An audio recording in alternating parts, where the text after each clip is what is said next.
अस्सलाम वालेकुम दोस्तों, आज हम वर्ल्ड वॉर वन के बारे में पढ़ेंगे।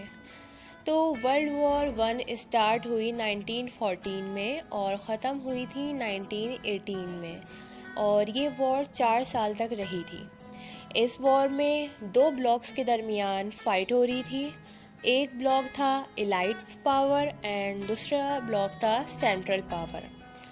और इसको इलाइट पावर के अंदर हम ट्रिपल एंटिटी भी कहते हैं और इसको अलायंस पावर कहा जाता है। अलायंस पावर में हमारे पास ब्रिटेन शामिल थे, फ्रांस शामिल था और रशिया शामिल था जिसके अंदर लाइट पावर्स में, और फिर यूएसए बाद में इनके साथ शामिल हो गया था वॉर में। सेंट्रल पावर के अंदर हमारे पास ऑस्ट्रिया एंड हंगरी आ जाते हैं, बल्गेरिया आ जाता है, ओटोमान एम्पायर आ जाता है और जर्मनी में आ जाता है। ठीक है, और ये जो थे ये सारे एम्पायर्स थे और इसमें बहुत बड़े बड़े रीजन्स इंक्लूड थे जो सेंट्रल पावर है। चले हम अब कॉज पढ़ते हैं। हम यहाँ पे मेन कॉजेज़ की बात करेंगे कि ये जंग जो हुई, ये जो वॉर हुई, इसकी वजूहात क्या थी। सबसे पहले इसकी वजह ये थी assassination of Franz Ferdinand and archduke of Austrian empire. Austrian empire Austrian empire के जो ड्यूक थे उनकी असैसिनेशन हो गई थी। और उनकी असैसिनेशन का इसलिए था, जो ड्यूक थे उनका शायद कोई ताल्लुक़ रॉयल फैमिली से होगा, तो तभी उनकी असैसिनेशन को एक बहुत बड़ी वजह बताया गया। उसके बाद ये हुआ था कि इसको जो ब्लेम गया ऑस्ट्रेलियन एंड हंगरी, तो उन्होंने ब्लेम करा कि ये जो दूसरी एम्पायर्स हैं उन्होंने ये असैसिनेशन करवाई है, इसीलिए उन्होंने ये वॉर स्टार्ट कर दी। सही है, तो पहले वॉर किसने स्टार्ट की थी? ऑस्ट्रियन एंड हंगरी ने।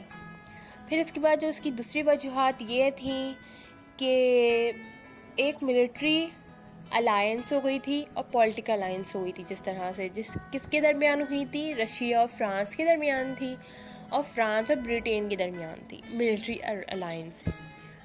और मिलिट्री अलायंस किसके दरमियान थी? Germany, Austria and Hungary. और इसमें यह था कि ओटोमान एम्पायर का एक तरह का वो कंट्रोल करते थे एक रेड रूट था जहाँ से ट्रेडिंग होती है। ठीक है, और उसके बाद उन्होंने जब देखा कि ये मिलिट्री अलायंस हो रही है इन सब के दरमियान, तो ओटोमान एम्पायर को लगा कि एक खौफ पैदा हुआ, एक थ्रेड हुआ कि अगर उन्होंने अभी किसी के साथ अलायंस नहीं करी, हो सकता है उनके एम्पायर को ख़तरा हो। तो उन्होंने क्या करा? जर्मनी के साथ वो ज्वाइन हो गए। ठीक है, अब इटली जो था बज़ाहिर तो सामने सामने कह रहा था कि वो जर्मनी के साथ है, लेकिन वो बैक हैंड पे किसके साथ था? फ्रांस के साथ था। सही, तो इसकी जो दूसरी वजह कॉज ये थी कि अलायंस शुरू हो गई थी सब में ना, मिलिट्री एंड पॉलिटिकल अलायंस। उसके बाद फिर उसके जो थर्ड कॉज ये थी कि इम्पीरियलिज़म, जो सबसे बड़ी वजह बनी वर्ल्ड की, जो वर्ल्ड वॉर वन की, और इसको हम वर्ल्ड वॉर टू की भी कह सकते हैं, इम्पीरियलिज़म था। और इम्पीरियलिज़म क्या होता है उसकी हम बाद में डिटेल में बात करेंगे किसी और वीडियो में। लेकिन अभी जो कॉजेज़ थी, 3 कॉजेज़ थी, जैसे पहले मैंने कॉज बताई assassination of Franz Ferdinand, second थी alliance of militarical and politicals between different regions, and third थी इम्पीरियलिज़म। ओके, अब अफेक्ट्स की बात करते हैं। इस वॉर के होने के बाद हमारे पास दुनिया में क्या क्या अफेक्ट्स हुआ दुनिया पे ना, क्या कैजुअलिटीज़। सबसे पहले कैजुअलिटीज़ क्या आई? बहुत सारी जानें गई, जिसके अंदर हमारे पास 8.5 मिलियन सिविलियंस मरे, जिसके अंदर 13 मिलियन सोल्जर्स मरे। उसके बाद डायनेस्टीज़ का एंड हुआ, लॉस्ट ऑफ एम्पायर्स।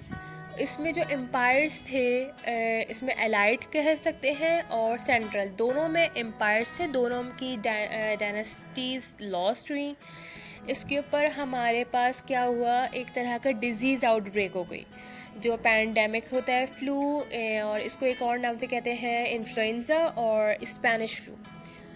उससे भी एक तरह क्राइसिस तो चल रहे थे, उसके बाद से कैजुअलिटीज़ के बाद एक तरह से पैंडेमिक भी आ गया। उसके बाद क्या हुआ, चेंज इन वर्ल्ड मैप, ये बहुत बड़ा चेंज है। जैसे आपको पता है कि ओटोमान एम्पायर के अंदर बहुत बड़ा रीजन था उसमें, लेकिन जब उसकी एम्पायर ख़त्म हुई तो बहुत छोटे छोटे रीजन्स उठे। तो इसमें क्या हुआ, एक बहुत बड़ा चेंज हुई, पोजीशन वर्ल्ड मैप में चेंजिंग आई। फिर उसके टेक्नोलॉजिकल एडवांसमेंट है। उसके बाद क्या हुआ, उसमें टेक्नोलॉजिकल एडवांसमेंट में क्या क्या हुआ इस जंग में, कि मस्टर्ड गैस इन्वेंट हुई, मशीन गन्स, टैंक्स थे, रेडार्स टेक्नोलॉजीज़ थी। उसके बाद क्या हुआ कि यूएस इमर्ज हुआ एक सुपर पावर की तरह। अब यूएस क्यों, इसमें क्या फ़ायदा हुआ, ये हुआ कि यूएस जब ये वर्ल्ड वॉर 1 शुरू हुई, तो वर्ल्ड वॉर 1 में पूरी दुनिया, जैसे ये हमारे पास इतने बड़े बड़े एम्पायर लड़ रहे थे, इनको वेपन्स की ज़रूरत थी। यूएसए ने फैक्ट्रीज़ लगाई जी, वेपनरी की, और फिर यूएसए ने इनको वेपन्स प्रोवाइड करा।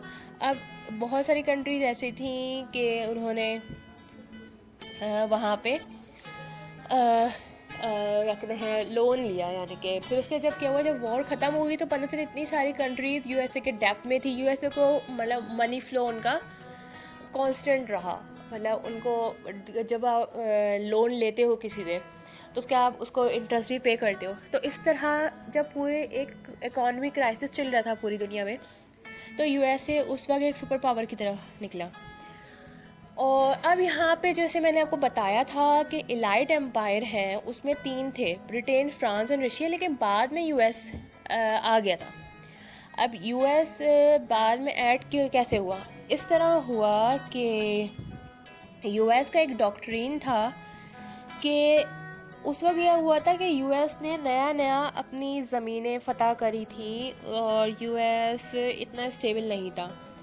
यूएस ने कहा था कि हम किसी डॉक्ट्रिन, ये था कि मोनो डॉक्ट्रिन जिसे कहते हैं, कि अब हम किसी भी जंग में हिस्सा नहीं लेंगे और हमारे जो एलाइज हैं उनका साथ भी हम जंग में नहीं देंगे। फिर वजह क्या हुई कि यूएस ने ये जंग को ज्वाइन करा। वजह ये हुई कि लुइस लेनिया जो नाम का शिप था वो जा रहा था और उसमें यूएस के लोग थे। जब ये वॉर शुरू हुई थी, वर्ल्ड वॉर, तो उसमें यूएस के लोग मर रहे थे शिप्स के ज़रिए, ठीक है, शिप में मर रहे थे। जैसे शिप जा रही थी उसमें यूएस के लोग मर गए, हालांकि यूएस ने इस जंग में हिस्सा नहीं लिया था।